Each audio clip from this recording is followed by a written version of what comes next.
episode of Voices from the Streets. Hey, what's up? You want to tell everybody who you are and introduce yourself? Sure. Hey, y'all.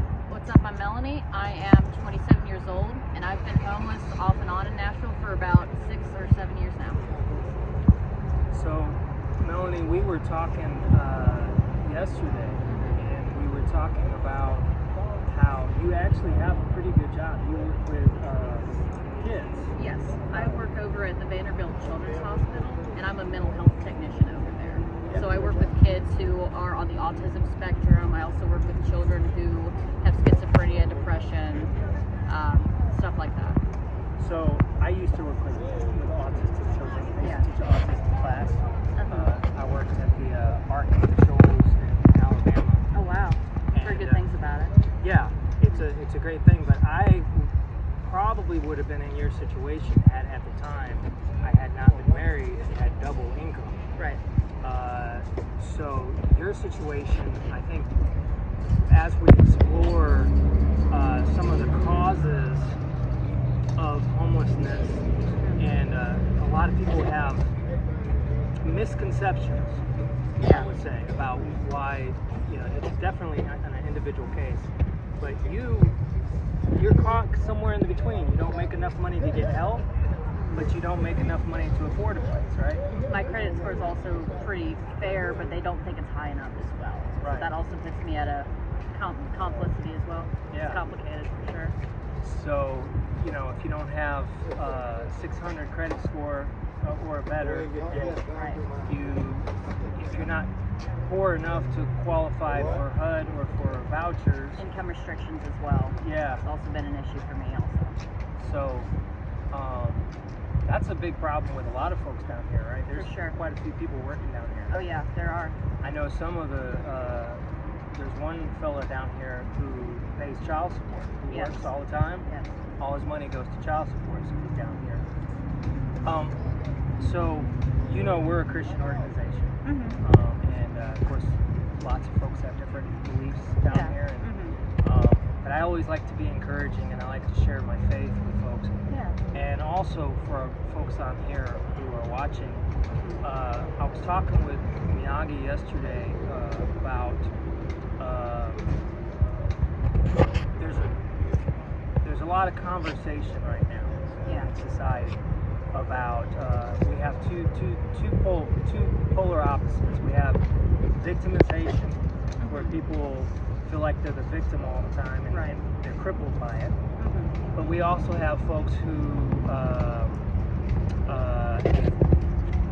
think that it's easy to be totally self-reliant, or you should be able to do this. And we know that that's not always the case. Sometimes you're doing the best you can. Of course, yeah.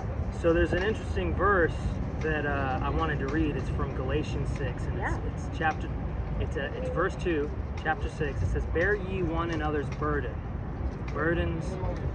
ye one another's burdens, and so fulfill the law of Christ. For if a man think himself to be something when he is nothing, he deceiveth himself." Right? So, to me, of course, it's kind of common sense, but Jesus here was saying a very important thing, and it goes on and it says, "But let every man prove his own work, and then he shall rejoice in himself and not in someone else." Right. So there's two sides of the coin right there, right? Right.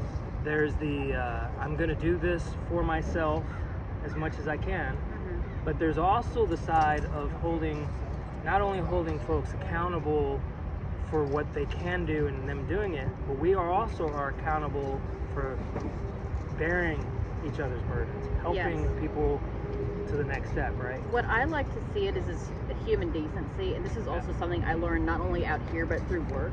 If I could be someone's kindness that day, it could really change their whole day and their whole mood around. That's right.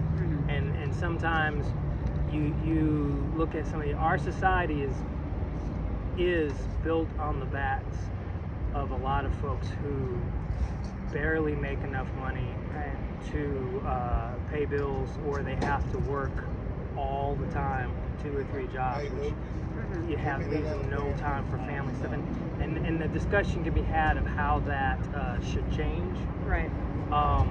But it also should speak to those of us for those who aren't in that situation, to understand folks who are like in your situation.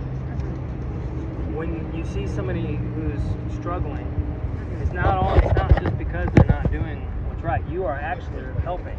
You're actually working with developmentally delayed individuals.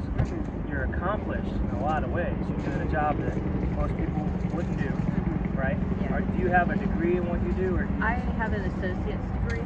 I want to get my CNA very soon. Yeah. I just have to find the time for it because I'm working night shift. So my hours is 7 p.m. to 7 a.m. That's right. And I used to work about 60 hours a week. Now I've cut back on it because my body has become so exhausted overworking myself. I've become dehydrated, and it's really taken a toll on my health recently. That's a great point, because I noticed that with a lot of folks out here. They get a job, they really want to do well, but the job exploits them a little bit and works them a lot of hours that they're not able to keep up. You know, we live out here. Yeah. You don't get to sleep regular hours. Right. You're always on guard. You know. Oh yeah. You're at the mercy of what you can refrigerate, what you can do. The elements. You don't know if a tornado's coming. Yeah. Yeah. So I really am impressed with what you've accomplished. Thank you. I think that's great. Thank you. And I've talked with you a little bit. You're very intelligent. Thank you. So I think it's important for our folks to know that, you know, there's not a stereotype. Right, for sure. Yeah. I feel like stereotypes are a poison in our society. Is there anything that you would want to let our folks know? Any questions they have, I mean, I'm always able to answer. You know, I always encourage people to come down and experience different things. Yeah. I also encourage something that Shower Up did. I think Eric did a one night in a homeless camp kind of thing. I really encourage stuff like that, like to have the experience, because you just don't know, because you could have anything in the world, and then there's one day where everything just gets taken away like that. I think that's a great idea. And just to come down and serve in the different homeless camps, Yeah. and talk with people. What we encourage, and what we're really about, and we've been working towards this, but there's such, especially since they split all the camps up, and we have so many camps to get to now. But we encourage people to come out not just for the food or just to give stuff away, but to spend time with folks. Yeah. You know. Another thing I also want to say about the pets here too, you know, they're also part of this community. They're also very well taken care of. And I know that a lot of people think, oh, well, you're homeless, how are you able to take care of your animal or whatever? And I think if the animal chooses that person, that's who they want to be with. Yeah, well, and these animals keep a lot of people. You know, there's several people out here who have depression or anxieties and certain things, and these animals really are a comfort. And with veterans too. Yeah. That's also very important for them to have a service animal. And their protection when you have a camp. Oh yeah. And you don't want your stuff stolen, and you don't want to be attacked. You're in the elements of the street. You have protection. That's so true. So, well, there you hear it from Melanie, and Hey guys. we'll talk to you all later. Voices in the Street.